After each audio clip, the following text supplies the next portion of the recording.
সাড়ে 3 থেকে 4 হাজার থেকে আমরা পরিষেবা অন্তর্গত পেয়েছি। তাই আমি একটা দিকে বলবো যে সাংগঠনিক প্রক্রিয়া কিন্তু আমাদের চলবে এবং সাংগঠনিক প্রক্রিয়াটা চালাতে গেলে কিন্তু আমাদের তথ্য ঠিক করে দিতে হবে।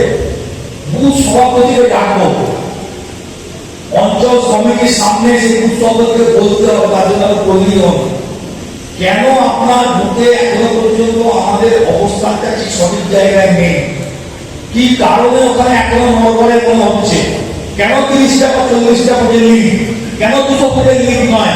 আপনি যুক্তি দিয়ে বোঝাবেন, আমরা বুঝবো।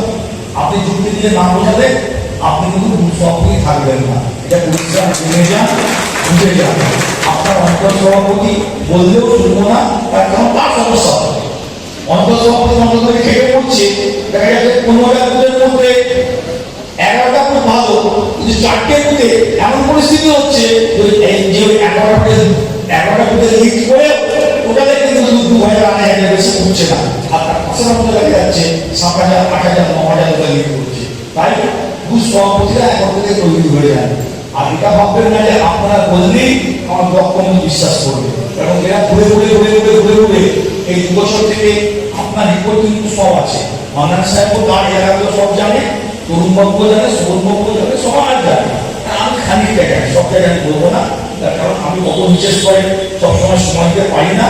আমি নেতৃত্বকে বলি, এটা আপনারা বুঝে যান।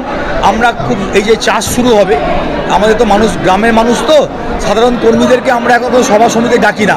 একমাত্র 21শে জুলাই আছে কলকাতায়, সেইখানে শুধু এখান থেকে লোক যাবে, সারা রাজ্য থেকে যেমন যায়। তার বাইরে আমরা কোনো সাধারণভাবে কোনো সভা করি না 1-1.5 মাস, যাতে করে তারা নিশ্চিন্তে চাষের কাজটা করতে পারে। সেই সময় যারা নেতৃত্ব, আমরা বসে প্রত্যেকটা বুথ ধরে ধরে পর্যালোচনা করব, এবং বুথে যদি ত্রুটি দেখা যায় যে সেখানকার নেতৃত্বের জন্য ত্রুটি, তাহলে তাকে আমরা পরিবর্তন করে নতুন, যেখানে আমরা নতুন বুথ কমিটি করবো, অঞ্চল কমিটি করবো।